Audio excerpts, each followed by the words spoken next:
ചർച്ച വർഗീയതയാണ്. സംഘപരിവാർ നമുക്കറിയാം, B J പിക്ക് നമ്മൾ ഒരുമിച്ച് ഇങ്ങനെ നിൽക്കണ കണ്ടാൽ തന്നെ അവർക്ക് അസ്വസ്ഥത വരും. അപ്പൊ തമ്മിൽ ഭിന്നിപ്പിക്കാൻ നോക്കും, വിദ്വേഷ പ്രചരണം നടത്തും, സംഘർഷമാവും, നമ്മൾ എന്നേക്കും ശത്രുക്കളാവും. ആ സംഘപരിവാറിന്റെ അതേ വഴിയിലൂടെ കേരളത്തിലെ CPM സഞ്ചരിക്കുകയാണ്.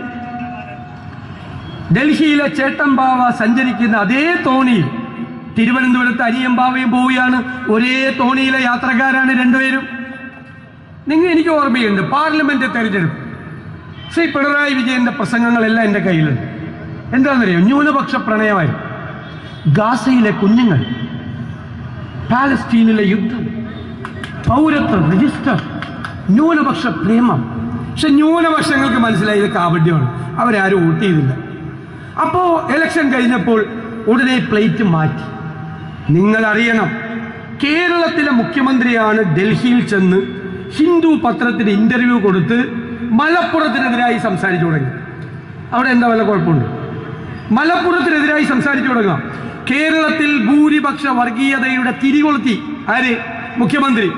പിന്നെ പുറകെ കിങ്കരന്മാരുടെ വരവായി AK ബാലൻ, സജി ചെറിയാൻ, പിന്നെ ചിലരെ വർഗീയത പറഞ്ഞ ചിലരെ എല്ലാ ആഴ്ചയും പോയി മുഖ്യമന്ത്രി പൊന്നാട അണിയിക്കും.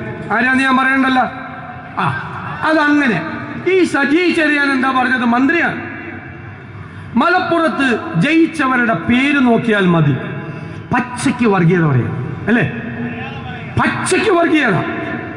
അയാൾ ഇപ്പോഴും ആ മന്ത്രിസഭയിൽ ഇരിക്കുകയാണ്. ഈ മനുഷ്യൻ UDF ആണെങ്കിൽ പുറത്താക്കുമായിരുന്നു 24 മണിക്കൂറിനകം.